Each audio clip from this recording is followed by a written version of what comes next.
Hello students, आप सब कैसे हो। मुझे आशा है कि आप स्वस्थ एवं प्रसन्न होंगे और मेरे बताए अनुसार कार्य कर रहे होंगे, अध्ययन कर रहे होंगे। बच्चों, इंटर एग्रीकल्चर में मैंने कक्षा 12 का जो एग्रीकल्चर है संशोधित पाठ्यक्रम के अनुसार मैं आपको अध्ययन करा रहा हूँ, जिसमें आज हम प्रथम दिवस मैंने अर्थशास्त्र का अर्थशास्त्र की विभिन्न बिंदुओं के आधार पर परिभाषाएं 5 प्रकार के जो बिंदु थे जिसमें जो बिंदु थे धन केंद्रित परिभाषाएं समझी, कल्याण केंद्रित परिभाषाएं समझा, सीमितता केंद्रित परिभाषाएं समझे, आवश्यकता विहीनता संबंधी परिभाषाओं को समझा और विकास केंद्रित या आधुनिक परिभाषाओं को मैंने समझा।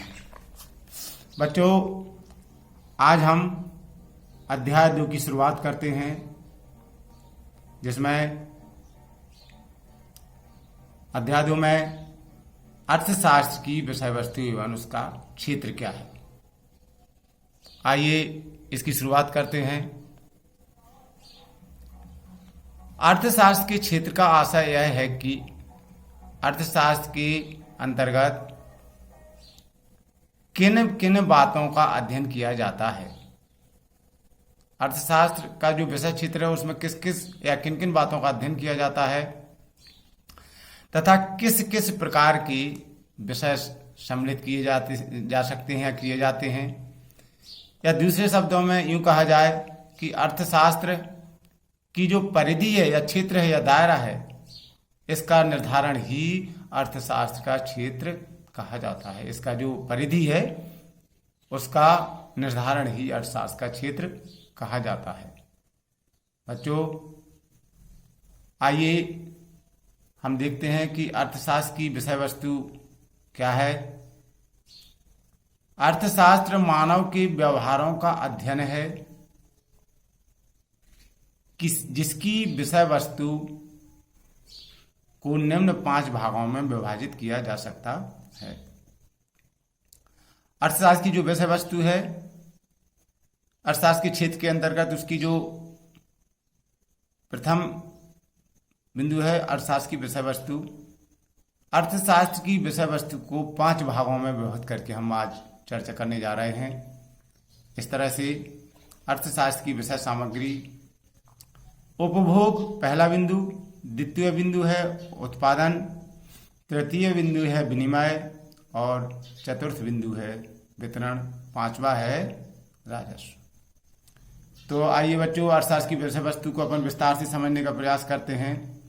आपसे प्रश्न किया जाए कभी अर्थशास्त्र की विषय वस्तु के कौन कौन से बिंदु हैं, तो आप कह सकते हैं कि अर्थशास्त्र की विषय वस्तु में 5 बिंदुओं को शामिल किया जाता है: उपभोग, उत्पादन, विनिमय और वितरण। आइए इन बिंदुओं को अपन विस्तार से समझते हैं। अर्थशास्त्र की विषय सामग्री के बिंदुओं को सर्वप्रथम आपने देखा उपभोग। बच्चों, अर्थशास्त्र में उपभोग को आर्थिक क्रियाओं का लक्ष्य माना जाता है। उपभोग सभी आर्थिक क्रियाओं का आदि और अंत होता है।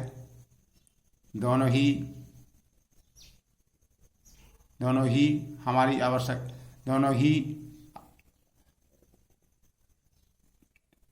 फिर से देखते हैं इसको। अर्थशास्त्र में उपभोग को आर्थिक क्रियाओं का लक्ष्य माना जाता है। उपभोग सभी आर्थिक क्रियाओं का आदि और अंत होता है। आदि और अंत या दोनों ही हैं। आदि और अंत दोनों ही इसका उपभोग का लक्ष्य माना जाता है। हमारी आवश्यकताएं अनंत होती हैं या अनेक हैं, जिनकी पूर्ति हम वस्तुओं और सेवाओं के उपभोग या उपभोग के साथ साथ अपन उपयोग शब्द भी यहाँ पर उपयोग कर सकते हैं। उपभोग साथ में उपयोग भी अपन कर सकते हैं, जो कि बच्चों उपभोग शब्द जो है एक विस्तृत वर्ड है, जिसमें उपयोग शब्द भी उसी में शामिल होता है। उसमें चाहे वस्तुओं का खाना पीना हो या बाह्य तौर पर उपयोग करना हो, जैसे कपड़े वगैरह या अन्य सेवाएं, तो सेवाओं के उपभोग से कर सकते हैं। वस्तुओं को लेकर ही आर्थिक क्रियाएं शुरू की जाती हैं ताकि वस्तुओं एवं सेवाओं का उत्पादन करके आवश्यकताओं की पूर्ति की जा सके। इसमें ये बताया गया उपभोग में कि उपभोग आर्थिक क्रियाओं का आदि और अंत दोनों होता है। यदि उपभोग ना होता तो हमें किसी प्रकार की आर्थिक क्रिया करने की आवश्यकता नहीं थी। हम अपनी चूंकि उपभोग है इसलिए हम अपने हम उसकी पूर्ति के लिए कुछ ना कुछ आर्थिक क्रियाकलाप करते हैं और इन सब वस्तुओं का हम जो उपयोग और उपभोग करते हैं इसे उपभोग की श्रेणी में रखा जाता है। यानी आवश्यकताओं की पूर्ति करने के लिए हम जो उत्पादन करते हैं और उस उत्पादन के माध्यम से प्राप्त वस्तुओं को हम उपयोग और उपभोग करते हैं, इसे उपभोग कहा गया। यानी अर्थशास्त्र में उपभोग आदि और अंत दोनों ही उपभोग होता है या उपभोग की श्रेणी में रखते हैं।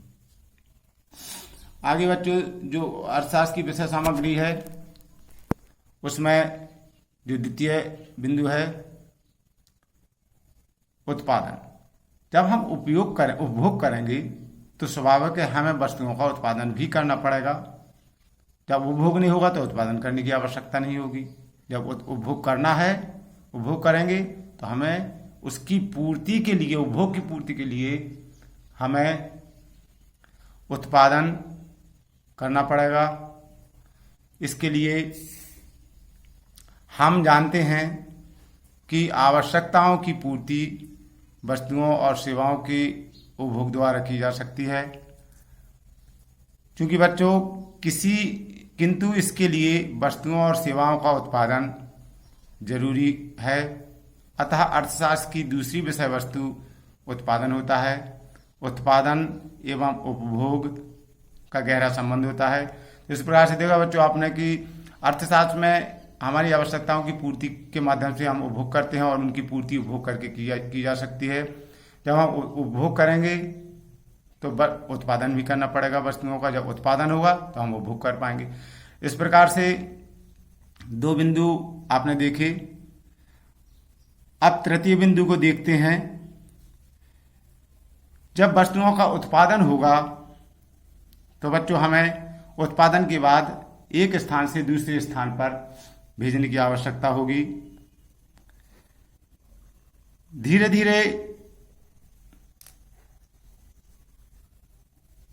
जब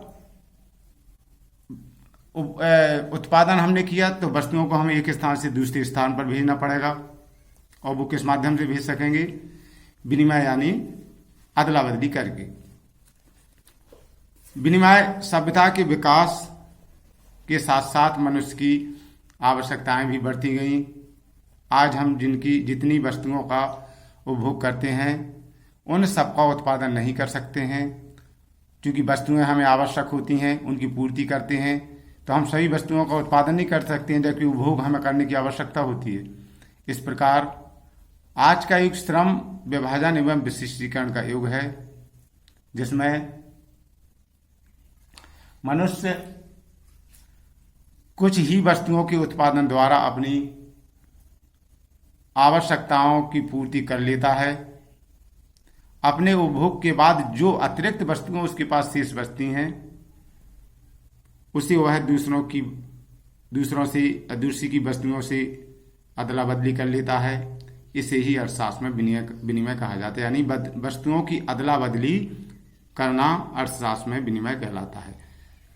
उपभोग की पूर्ति करने के लिए उत्पादन करना पड़ेगा। उत्पादन करेंगे तो वस्तुओं को इधर से उधर बेचना पड़ेगा, विनिमय करना पड़ेगा। और विनिमय के बाद चौथा बिंदु जो आता है वितरण। बच्चों, अर्थशास्त्र में उत्पादन भूमि, श्रम, पूंजी, साहस एवं संगठन, इन 5 साधनों के सहयोग से होता है। अतः जो कुछ भी उत्पादन होता है उसमें इन साधनों का हिस्सा होता है। जो साधनों का नाम लिया, भूमि, श्रम, साहस और पूंजी, पूंजी और साहस होता है। उसमें इन साधनों का हिस्सा होता है। उत्पादित धन को उत्पत्ति के साधनों के बीच सहयोग, उनके सहयोग के अनुपात में पुनः वितरित करने की प्रक्रिया को ही अर्थशास्त्र में वितरण कहा जाता है। यानी जो मिलकर के बड़े स्तर पर उत्पादन किया जाता है वस्तुओं का, तो उसमें अर्थशास्त्र के विभिन्न साधन मिलकर कार्य करते हैं। भूमि, श्रम, पूंजी और साहस, इनका इसमें हिस्सा होता है और इनका हिस्सा उत्पादन के बाद इनका पारिश्रमिक इनको लौटा दिया जाता है, जिसे अर्थशास्त्र में वितरण कहा जाता है। और अंतिम बिंदु है बच्चों अर्थशास्त्र की विषय वस्तु में राजस्व। राजस्व भी अर्थशास्त्र की एक प्रमुख विषय वस्तु है।